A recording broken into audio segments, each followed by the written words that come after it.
And welcome back to the NFLduToilet Fantasy Football League. My name is James, the commissioner of the league, and this week we start our playoffs. And of course, as you can see on screen, I'm joined by ex-commissioner from a couple of years, quite a few seasons ago, Mr. Nick Wiseman. Nick, go ahead and introduce yourself. Let people know, who you are and why you're on this show instead of, paying attention to your team in the playoffs.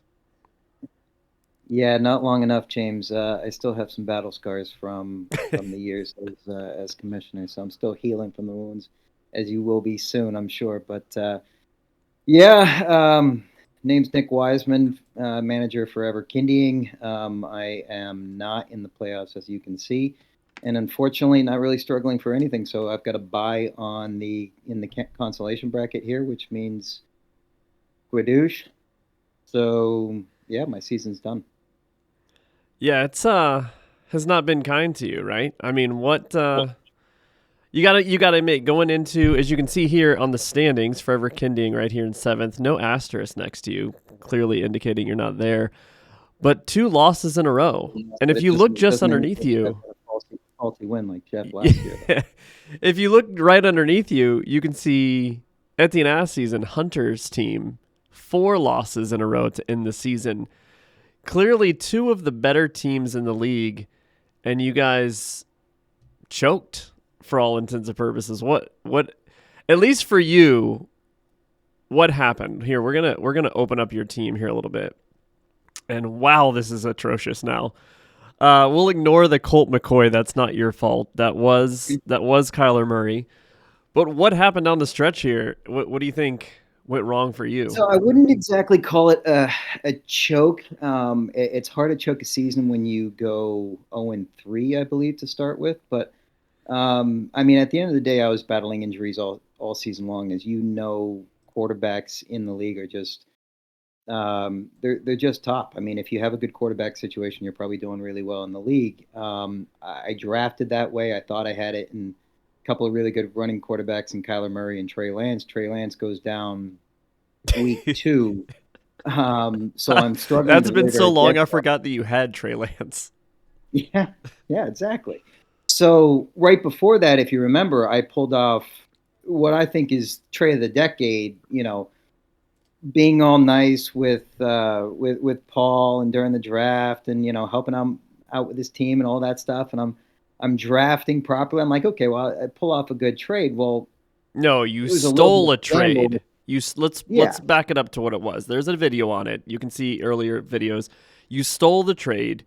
Somehow you convinced him Travis Kelsey was worthless.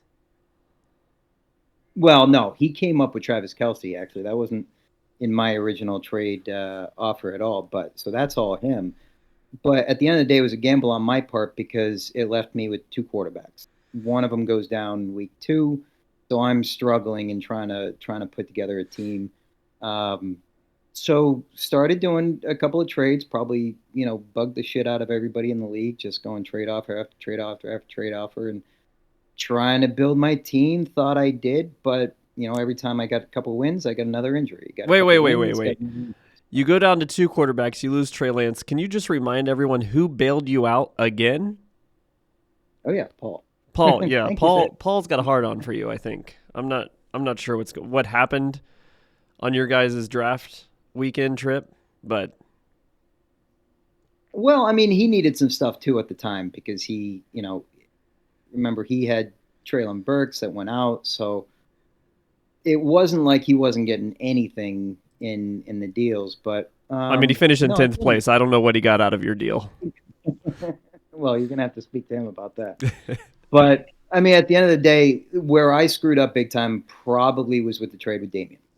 I give away Geno Smith. I give away CMC, who's lighting the world up on fire.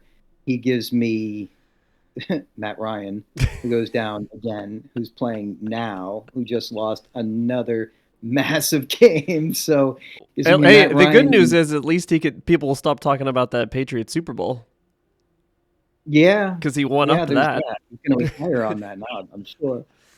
But and then you've got so I get all that for T Higgins. Well, because thank you very much, Zach Taylor, who just says, "Hey, let's just announce that everybody's healthy and then not play him at all. So, what are you going to do? You lose, you lose. So you're the outside looking in. The best part is it was pretty much a guarantee for you to make the playoffs going into Monday night last week. Yeah, you needed a solid 15 points, I think. Yeah, 15, 16 points. And you Kyler had Murray. Marquise Brown and Kyler Murray left, and Damian has nobody, and you win and you're in. And you're thinking that, okay, even if Brown doesn't do well because, you've never really seen him play well with Hopkins, all that stuff. They don't know if they gel. But you need 15 points. At least Murray's going to get 15 points. He hasn't put anything less than that all year round. So, yeah, I was starting to toot my own horn a little bit. And, well, third play of the game. I mean, it was funny for the rest of us. Yeah. So, needless to say, I was squeezing my ears pretty hard when that happened. Let's take a look real quick here at Hunter. I know he's not on here to defend himself, but new to the league, gets a lot of shit from everyone. Started to look pretty scary.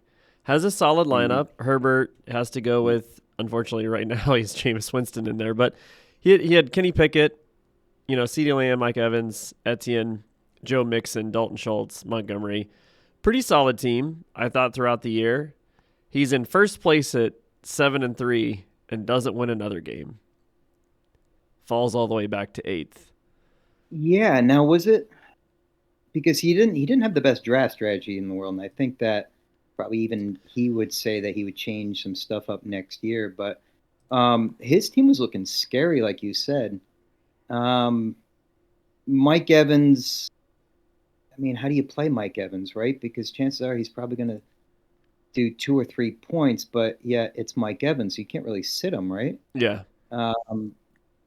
CeeDee Lamb was up and down, but he was all right. Jameis Winston, so he's got quarterback issues like a lot of us did. I mean, here's his end of the season schedule. He beats Jim. He's in first place after week 10 at 7-3.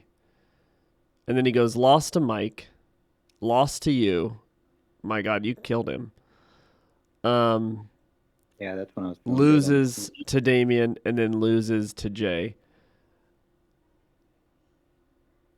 It just everything looks like it fell apart.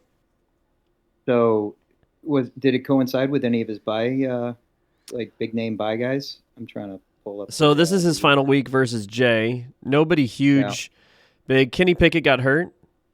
Okay. That hurt him. Same with you with the Kyler Murray deal. Yeah. I mean, he made the right choices. He played Njoku over Schultz. He sat Pierce, which people thought was crazy, but Knight put up 15 points, so he made the right decision there. I mean, I really don't. Yeah. Other than he could have played Baltimore's defense over Pittsburgh's, but if he would have been playing Baltimore's defense and Pickett's in there, he's playing against himself. Yeah. So that I can understand his thinking there. And keep in mind too, the way the league was set out, just the matchups. He played Damian, and let's say he gets a couple extra points, and Damian gets a couple less points. That completely flips everything around too. So yeah, absolutely. And then week 15, it was all the underdogs playing all the overdogs, right? So it's that final week there was nobody playing each other to knock each other out except you and Damian, but Damian was pretty much in. There is one week.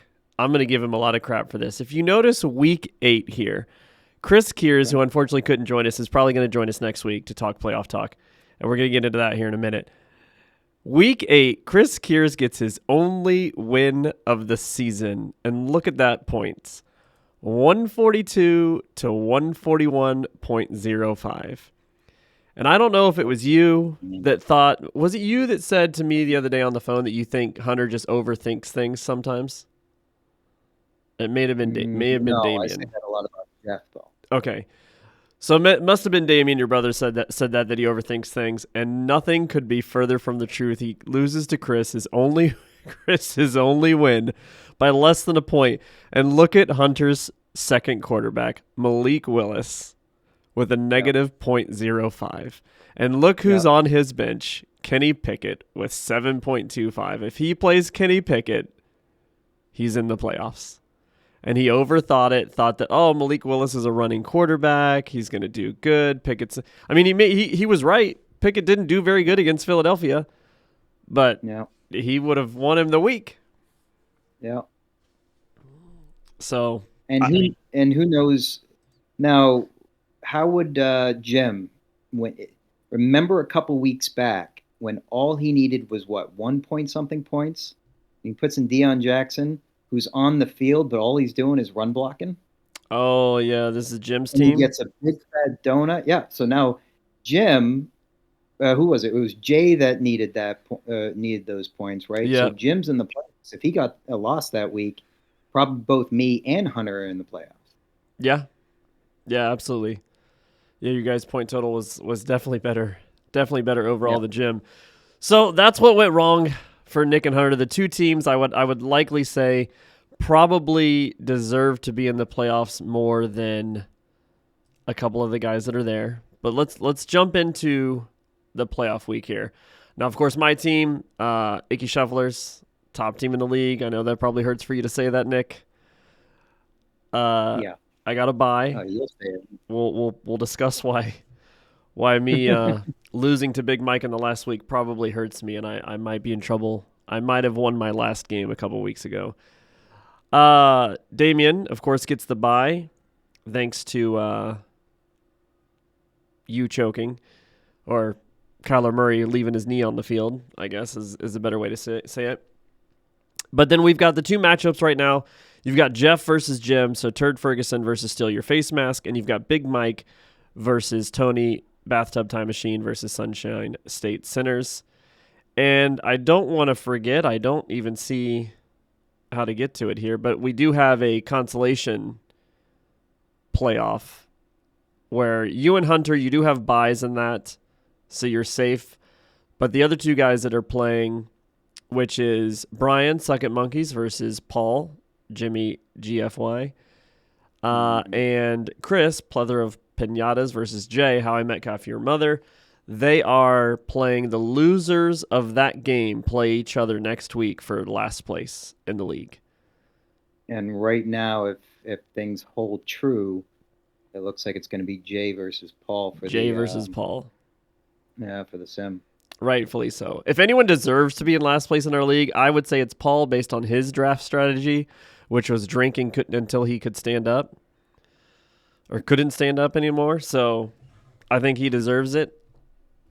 We'll see what happens. You know, we should get the underdog award in this kind of the black sheep, if you will, is Tony. I mean, he doesn't have the most points, but he kept hanging around, and he's doing it again. I mean, it's 129 to 133 with Big Mike. Big Mike's probably got the better team. And Big Mike's clearly got the better team. But, I mean, look at this. I don't know what's going on in the Miami-Buffalo game that's on right now, correct? Yeah, it's on right now. Mike's team is dependent on five guys. It's Jamar Chase, Stephon Diggs, Justin Fields, Tua, and Josh Jacobs. And if they don't have phenomenal weeks, Mike falls off pretty quickly. Yeah. So I could see Tony sneaking in there. If Tua doesn't have a good game tonight and Fields doesn't do good tomorrow, I could see Tony stealing that. Now, Tony got a donut from Pierce, but doesn't look like Cook's doing too much over here. And Tua, I mean, it's 8 minutes into the second here and left in the second. He only has 2 points, so. I mean, do you start Brock Purdy over Tua or Justin Fields? Is Mike crazy for leaving Purdy on the bench after last week? No, he claims it was a whole fat finger thing, or he didn't have good cell phone service or something like that, and he couldn't get it done in time. Wait, he was gonna start Purdy over the two guys that put up 20 to 40 points a week. Me.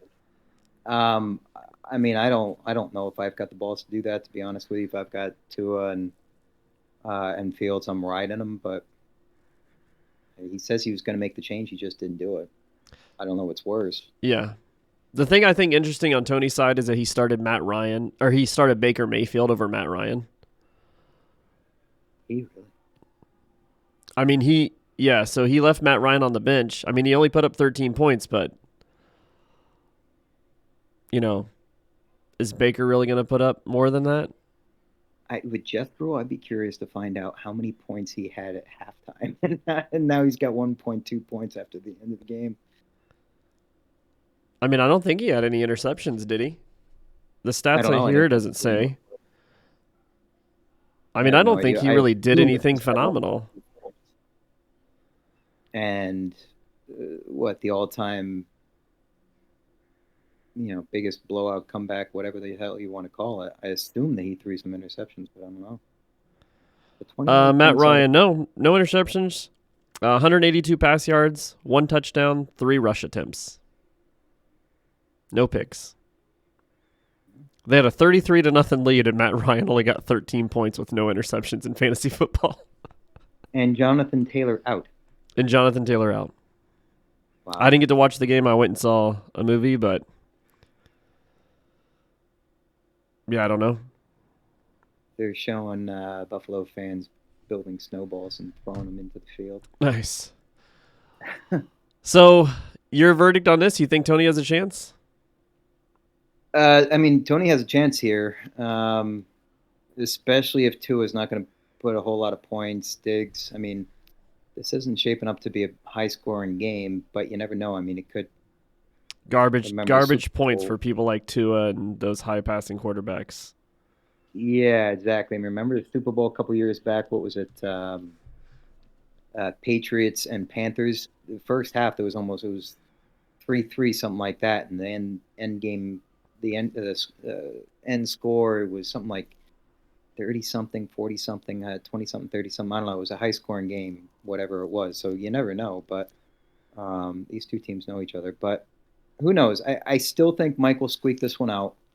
I'm kind of hoping Mike squeaks this one out because I don't want him. I don't want Jeff to just coast in.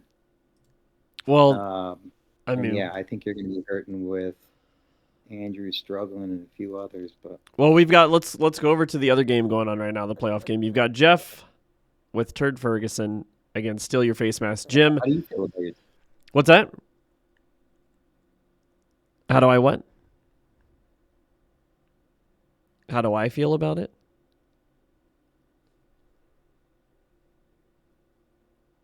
Did you mute me? Oh, I did. What happened?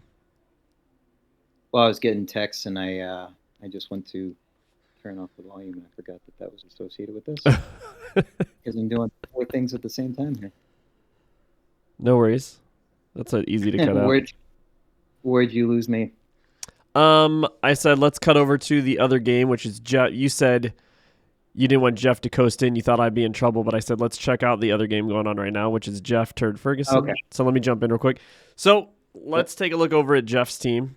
You've got Turd Ferguson, which is him, against Jim. Steal Your Face Mask. Jim obviously coasted into the playoffs there at the end, luckily for him. But Jeff starts off Saturday pretty big. Christian McCaffrey putting up 27 points, which we all kind of saw coming with Deebo Samuel out. Gets another solid game from Michael Pittman from that stupid rule that we let someone make where he got a keeper in like round 11 of the draft.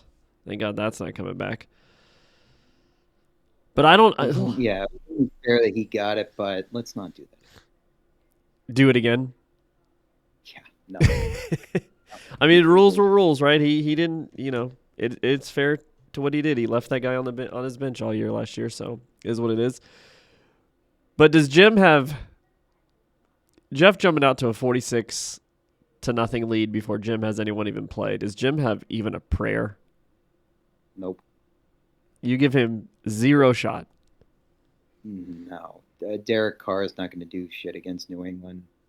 Trubisky, 14 points. Maybe he might do that. Slayton's got a shot. I mean, he's either going to do nothing or get in the 20s. Lazard, he may have Jalen Ramsey. They might put Watson on him. I don't know. But I don't see Lazard getting a whole lot of points. James Williams, touchdown 1 or 2. Fournette. He could get. He needs it. I'd say he needs a 30-point game from Williams. Yeah, he's not going to get it from Fournette or maybe Olave. But if you look at player to player, there's nothing like just go player to player, and just got the advantage almost every single place. Maybe Olave over White, um, but that's not by a lot. But Fournette maybe. So no, I don't see. Unfortunately, I don't see Jeff losing this one. Yeah, that sucks. Yeah. So Jeff is in the spot he's at because I failed to beat Big Mike in the final week, which shifted the standings. That puts Jeff in the 4 seed instead of the 3 seed. Kills me. And since you didn't beat Damien, that also didn't help. So that puts round 2, and we'll get into it again next week. We'll wrap this up a little bit, but let's get your predictions here. So you've got Big Mike beating Tony, I would assume. I got Big Mike being Tony squeaking out. I've got yeah, Jeff beating Jim. definitely. So I have to play Jeff. Damien will play Yep. Big Mike. Yep. We'll take a look at my team here. Yeah. I made some pretty good trades, I think. I upgraded my shambles of quarterback situation into Dak Prescott and Joe Burrow. I've got Jalen Waddle, Christian Kirk, Devontae Smith as my receivers. Running backs are Eckler and Barkley. My tight end is Andrews, which apparently Baltimore's forgot he exists in the last 6 weeks. Is Lamar coming back in the next couple of weeks? I don't know. Because if he's not, you're hurting a tight end. Yeah. I do have Kenneth Walker. I mean, I could play Cole Kmet, but no matter who the quarterback is, I just don't have the guts to play Kmet over Mark Andrews. I just don't see how I can do it. I can take out one of my wide receivers and put in Walker, which I'll probably do because I do have Garrett Wilson who's been lighting it up. So I don't know. I don't know how I compete with Jeff. Because Waddle looks like he's hurting a little bit too. Yeah. I mean, Waddle's already got 6 points tonight. Yeah. So we'll see. I mean, Waddle can go off. That's the problem with taking him out. He can. If he's healthy. I haven't been watching him in this game, but if he's healthy, he's good. But I don't know. I don't really know what I can do to stop the freight train that is Jeff right now, thanks to that. The trade that you made with your brother has ruined the league. You knocked yourself out of the playoffs by giving your brother McCaffrey, and then your brother had the dumb idea to trade McCaffrey to Jeff. I'm still not convinced that I lost that because of Higgins, but with Higgins getting those zeros, yeah. But anyhow, why did I do that trade, James? Listen, I did my due diligence in the league, and I blocked every trade that you absolutely made, and I ended up with Dak Prescott and Joe Burrow out of it, so I'd feel zero sympathy towards you. That wasn't just a straight trade between me and Damien. I blocked your original trade between you and him, and that was going to put you at just have a much, much, much better team. So, I mean, if you didn't get that snowball going, it never would have happened. So, who's to blame? Ultimately, you. I'm in first place. I can't blame myself. All right. So the other game, you've got Damien versus Big Mike. What does Damien have here to compete with Big Mike? Josh Allen has to go off? Yeah, I mean, that's the big thing. I'm still kind of scratching my head over why he did that trade with Jeff. CMC's just going to get, I think he's going to be a freight train. Josh Allen's been good, but not great, although he's slated to get 34 points. If he does what he's doing right now, then yeah, he's fine. I mean, next week you've got Josh Allen at Chicago. You've got Geno Smith at Kansas City. I think that's bad matchups for Damien. Chubb's been, I mean, I had Chubb last year in the playoffs. He can be great. He can do what he did and get single digits there. Kamara's a scary one. Kamara can get 5 points. He can get, 40 points. So his team is solid, but high, low floors, high ceilings. So I think he can compete with Jeff for sure on a points by points basis. But Jeff's going to have a little bit more consistency. He's got a much higher floor. Okay, here's my question for you. If you were your brother, Yeah. he's got. You can see his running backs are Nick Chubb and Alvin Kamara. His flex play, because he does have to play a rookie, so his flex play is right now Donovan Peoples-Jones, who's been Yeah. doing okay, right? He's been putting up Yeah. solid numbers for his flex play. Good spot there. If you're Damien, do you risk starting J.K. Dobbins next week in your flex or over one of your running backs? Dobbins has gone off the last 2 weeks, but they've been big play moments, not consistent, and Baltimore seems to be in shambles right now. See, I wouldn't. You got. Hmm. I wouldn't hesitate because automatically you got Dobbins playing Atlanta, and next week, I mean, he's going to run circles around him, but he's going to get those initial bursts, and they'll catch up to him. And Kamara, no one's been big on Kamara right now, but he's playing Cleveland. Uh, what do you do? Cleveland has a better Uh, defense. yeah, but they're shit They against slow the the game. run. Cleveland slows the game down. Honestly, I'm going for the ceiling. I think I would be taking out Peoples Jones, putting in Dobbins over Jones, keeping Kamara. And keeping Kamara. Yeah, and then he's got to figure out his freaking rookie situation. Yeah, his rookie situation's horrible.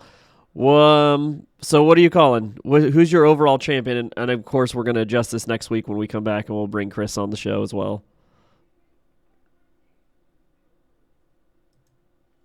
Um, I'm going to tell you that I unfortunately think Jeff's going to go back to back. I don't want to say that. I don't want to believe that. So I'm going to put all my chips. I want to see Big Mike win. I hate to say that out loud, but I think the dude. I think the dude deserves it, to be honest with you. And at the end of the day, who knows? Maybe he'll spark a little bit more energy into him, paying a little bit more attention next year, and not relying more as much on luck as he did this year. So Big There's Mike, only so many times you could say fat fingers. Dude, we get it. You're big. Get a bigger fucking phone. I don't know. Get better service. use an iPad. Use an Use an iPad iPad. when you're dealing with your fantasy football team. Don't you have like 4 computers at work? I don't know, but maybe this win will spark a little bit more energy. I don't know. All right, Nick, your final thoughts on how you think the season went. What are your thoughts on the new guys? We did have quite a few new guys this year. You've got, for the new guys coming in fifth place, you had Jim. Sixth place, you had Tony. Eighth place, you had Hunter. 10th out of 12, you had Paul. Ninth, it was Jay. So not a bad showing for new guys coming into the league. I don't think they're still learning their ways, learning how fab works, learning how the rookie situation works. What's your overall thoughts on those guys? Yeah, I think we all talked about it throughout the season. I think this year was probably top to bottom the best lineups, best crew that we've had in a long time. Everyone seemed into it. You know, from Paul shenanigans from the very very beginning to trades to texts and all that stuff. I mean, our group chats were very very active, and it wasn't just the same 4 or 5 people too. So it's all about that. I thought the new guys did well. I thought they caught on really really quickly, and people were into it. So overall, the seedings they told the truth, right? I mean, at the end of the day, how many teams were into it for playoff seedings? It was really sorry, Kiers. Only one team that was out, but everybody was in it, and we were all into it. There wasn't this one team that was just a massive juggernaut because everybody had good players. So a lot more luck plays into it. I thought it was a good season overall. So hope to keep everybody. Jim's already said he's going to do a trade next year, so hey, we can look forward to that. But no, I thought it was a blast. I had a blast all season long. I just wish it wasn't over. I mean, maybe you should stop doing as many 75 moves. Oh yeah, You lead the league with 75.